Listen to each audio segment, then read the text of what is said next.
Hello. Feels like a stranger. We ain't seen you for so long. I know, it's been a long time, hasn't it? What's going on here? You look like a right silly old country gentleman. Yeah? Nice and dapper with your woolly collar. How are you anyway? It has been ages, hasn't it? It has been ages. I don't think we've seen you properly since the wedding. I'm standing with my hands behind my back. It's like I'm all formal. It's been ages. You all right then? Good. I am. No, yeah, we are. Thank you. Thank you. We've got a bit of an update on the new boat, which we'll tell you about in a little while. But a few of you have been asking about the calendar, and so we thought we'd show you the calendar because we've actually got as calendars. They are in stock. Some of the pages are a bit sticky on this one. We might have to give you a bit of a discount on this one. But there's some lovely shots in there. Like the winter one there, and the owl. I've forgotten his name. It's been that long now, hasn't it? Sherlock. There's one of me and Shaun somewhere getting married. I don't know. But they're available in the shop. There should be a link down on the bottom of the screen. I think there's one in the video description as well. And then go to the shop, and you can buy them and all sorts of other stuff on Our there. shop, not Asda. It'll be a collector's item, will that, in a few years? It will be. Some old granny will open a drawer one day that she hadn't opened for 30 years and say, oh my God, who bought me that? Right, boat. Sorry, we were talking about the boat. So work has kind of started on the boat. The workshop is down at a friend of ours. It is. And it's not a big workshop, but it's not a big boat, which is quite lucky, really, isn't it? But the plans are drawn up. We haven't drawn the plans up. We've kind of nicked them from somewhere else, but don't tell anybody. Shh. And we've kind of got them all done out. Me and Shaun and Justin, who's helping us, we're all kind of looking at them on a table, planning. We were pointing where my special cupboard's going to go and where we're going to attach the balloons to hold it up and things like that. Special cupboard? Yeah, I'm having a special cupboard on my boat. What can you tell the viewer about the boat then that they don't already know yet, which is virtually nothing? Well, yeah, virtually nothing. It's made of paper mache. No, it's not. No, it's made of wood. Marine plywood. And why are we using marine plywood? Because it's a boat and it's going in water. There you go, you see, that's the giveaway. Now, we're not going to tell you much because we want it to be a surprise. Yeah. But we have started buying materials in. We have. Now, it's very lucky that we've got a supplier of the materials literally just down the road from where we're building the boat, because if you've ever tried getting materials up to the far north of Scotland, it's all right when you ring them up if you've got an English accent, because that doesn't give the game away. No, it doesn't. But as soon as you give them the postcode that's in the far north, then the postage They start laughing at you. by about £100, and it goes from next day delivery to next month delivery, doesn't it? But luckily, like I say, we've got a supplier just down the road, and all three of us went down there the other day, which was a bit of a laugh, because him and Justin are like two girls in a sweet shop, really, aren't you? We like to play with his wood. Running round, playing with the wood. Oh, we can have this. Oh, we can use this. Colin's saying, no, you can't. No, you can't. But you did actually buy some wood, didn't you? We did. Tell the viewer what you bought. What we bought? What sort of word is that? Bought. Well, we bought some marine ply and some other bits and bobs for the frame and the seats and... I'm giving too much away, aren't I? So it's having seats then? Well, yeah, you can't stand up in this boat. What are we building the engine bay out of? Paper mache.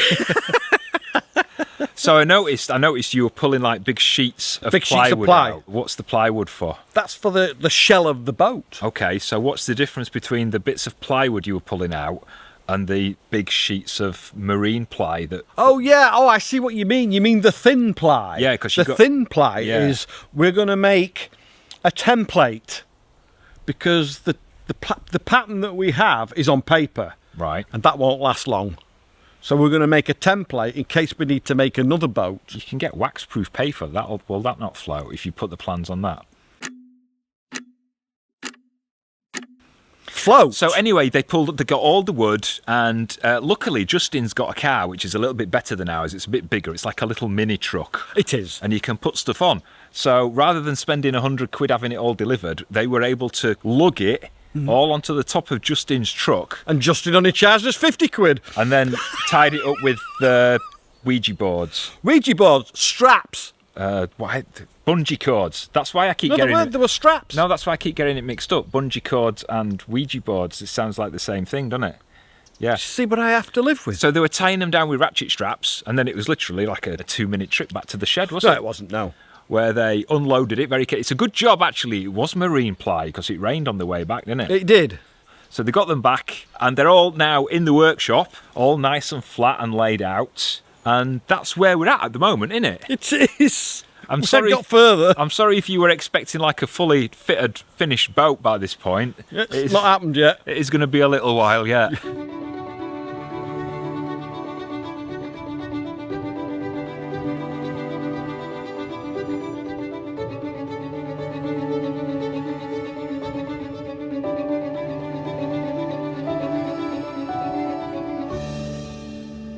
It's been a really bad year for the bees. Some of the local beekeepers have been telling me that it's been the worst for over a decade, and part of it was the really long winter. The transition from winter into spring just seemed to drag out for months. And if you remember back on the vlogs, I was having to feed my bees fondant right into April, May, and for a week or two in June, which apparently is more or less unheard of. I thought it was unusual. I thought I was doing something wrong. But I started the year with 21 colonies across my 3 apiaries. I've now got 23, so I've got 2 more colonies than I had. A couple of my own swarms, and then I caught a couple of swarms from other colonies. So I'm ending the year on 23. Now, the good news is that the colonies that I have got left have all got really good stores. The summer's not been too bad, but it has been quite a short period for them to get the nectar in. They got quite a bit in from the late spring and early summer, and luckily we had the heather, which comes out early August, and that lasts until first week in September. And they did manage to get quite a bit of nectar from that. Enough for their own stores, not actually much honey, to be honest. Of the 21 hives I've got, I'm probably going to end up with about 16 or 17 supers full of honey. These are the supers here, which are all sealed and bagged up to stop the mice and any critters getting in there. There's only 3 here so far because we're in the process of getting the other supers off the hives. Now, the way we do that is we put a clearer board, which is a board, and they only can really go one way. I would show you one, but they're all out on the hive, so I haven't got one to show you. So how does it work then? Well, this sits underneath the honey super box on top of the queen excluder, and hopefully the bees will come down from the super honey frames into this hole and down into this plastic cage underneath. Now you can see it's like a rhombus shape, and right at the very end there's 2 little escape points, so the bees will come out of these escape points and back down into the brood box. Hopefully not the other way around. What we don't want them to do is come back up and into the super. Shaun and Gabby, they've been helping with the bees, and they were putting some clearer boards on and taking these supers off that I'd already cleared. These first ones are ready to harvest. All the frames are full, and as you can see, the honey has been capped off lovely by the bees, and that means that the water content is just right. Now that the bees have left these supers that we've taken off, we wrap it straight up in these big liners, and that stops any bees getting into it while we move that clearer board down beneath that other super. Sorry, little post-edit butt-in here. Last year when we did the honey, somebody asked us what the big black bin bags were that we were putting the honey supers in, because they were food grade, they weren't bin liners. Because have you noticed that bin liners smell like burning and smoke? Do they? Yeah, and we didn't want it. Shaun got no sense of smell or taste or hearing or sight or anything. So we use these special liners, which are food grade, and they're actually quite big. Do you want to see how big? Oh. It's a science experiment. Are you comfy in there? No. Is it warm in there? No. Now he's in there, we want to keep him nice and fresh, so we're going to suck all the air out of it.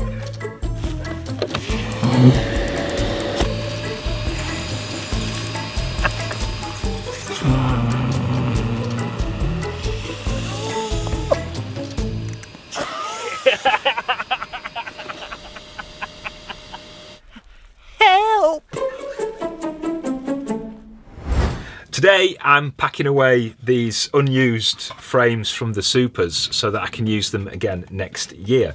Now what I do is I put them in this vacuum bag, I take a lot of the air out of it, and then I'll put them in the freezer. We've got a chest freezer where we keep Sherlock's food. I'll put them in there for a couple of days and that will kill any wax moth eggs or anything nasty in there that's going to damage them. Once I've done that, I'll take them out of the freezer and then I'll put them in another box and we store them up in the roof here in the barn over the winter, and that will stop any mice or wax moth getting into it. Now I say mice because mice can be persistent little beggars, and this is one of the frames that they have got into from another hive and they absolutely love it. You can see there that they start to eat the beeswax. They love it, so we've got to be careful. The mice are always in the barn, we're never really going to get rid of them, and I just have to keep the frames away from them so that they don't cause any damage, and then hopefully, fingers crossed, we can get them back down next spring and start using them in other hives. I really wanted to expand the apiaries this year. I started off, like I said, with 21 hives, and I'd like to get up to about 40 or 45. And the great thing is I've got another couple of sites that have been offered to me to use as apiaries, so I could get up to 5 apiaries going. The only thing that's stopping me is literally this pain that I've been saddled with for the last couple of years that is just getting worse, progressively getting worse, and it's stopping me from doing any kind of physical activity. Otherwise it just aggravates it and I'm in a lot of pain for a few days. Now the good news is I'm getting some scans and tests done this week, so by the time you watch this video, hopefully I will have had the scans and I'm just waiting for the results of those. There's a couple of theories on what it could be. We've ruled a lot of things out, so there's not much really left that it could be. But if I can get this sorted over the winter, we're thinking about trading the car and the quad bike in and getting a truck, a little bit like Justin's truck, that we can put equipment in, and then we can get to the 5 apiaries and start moving things about, and that would mean more bees, which would mean more honey, and it's something for us to do, expanding the bees next year, so keep your fingers crossed for that. That is a long time though. Winter has got to come and go before anything like that starts, and I've got to get the bees through the winter. Now the stores are not that bad, they're not as good as they could be, and I think I'm going to have to end up feeding them again. So I've already got about 10 boxes of fondant in. Each box is about 12.5 kilos. Now I reckon, based on what happened last year, that each hive is probably going to go through at least half a box, so about 6 to 8 kilos of fondant. That's a lot of food when I've got 23 hives, so I'm probably going to need at least another probably half dozen boxes to be absolutely safe. But I've got 10 in at the moment. I'm probably not going to start feeding them until late in the winter, so probably December, January time, hopefully, fingers crossed. And let's see how that goes.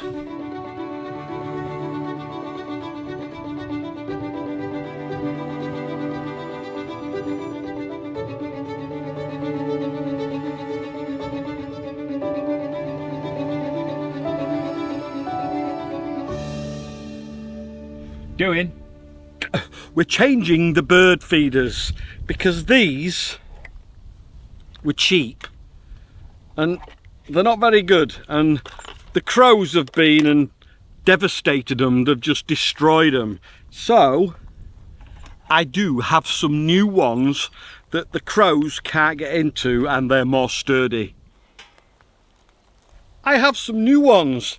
These are basically the same, but they're more sturdy and better made, and they have a cage around them which the small birds can get into and get the fat balls, or to the seed, and the crows can't get in.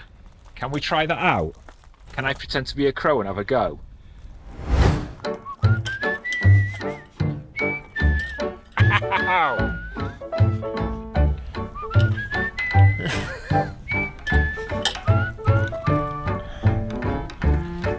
No, it works. So I've got one here for fat balls, and we have 2 that contain seed, wild bird seed. Now's the time of year you need to put these out Winter is coming, so the birds need their seed. There's not going to be a lot of it about once the cold gets here. So we've got a lot of finches, tits, robins, wrens. We get all sorts here.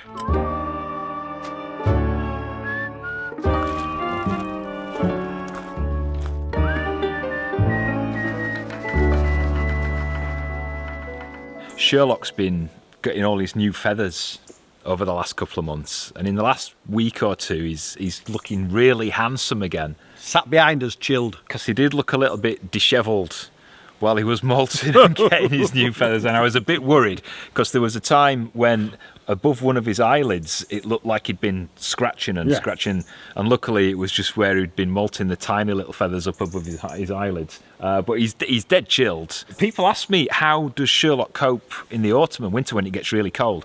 But they're used to it. They live in Eastern Europe and North Asia where it gets really cold out in the wild. He's got his indoor shed which never gets below freezing, so he's always got a shelter. But what they do is they have this downy layer of feathers, don't they, under his main feathers, which is like a duvet. And duck downs. Has he got duck feathers? It's like down feathers. Yes. And it keeps him warm, and then he has this layer of warm air around him, and then his outer feathers, and that keeps him warm. Warm and dry. He's looking as if to say, you've got no idea what you're talking about, Colin. But yeah, autumn is coming. Autumn's here, I think, really, isn't it? I think it's been here since March. Clocks go back in a few weeks, and then we've got 6 months of darkness. Just to cheer you all up. That used to really depress your dad, didn't it? That, yes. When the clocks went back. But that's it for this week. Are we done? I think we're done. Yeah, I think it's nearly time for a cup of tea. I hope you've enjoyed this little catch-up with us. I have. The bees and the boats. We're doing more work on the boats this week and next week. Yes, we are. So more regular updates now on that. Let's hope. A reminder, if you want a calendar, there's a link in the video description. If you haven't checked out my new channel yet, which is called Overthinking Out Loud, it's all about mental health. Mental health. There should be a link on screen or up in the corner, but again, there's a link in the video description. That'd be good if you're into all that kind of thing. There's loads of stuff on there. Go and check that out. And that's it from us. Like the video if you would, and subscribe and hit the notification bell, and we will see you next time. We didn't do none of that. Take care of yourself. See you later. Bye-bye. Ta-da.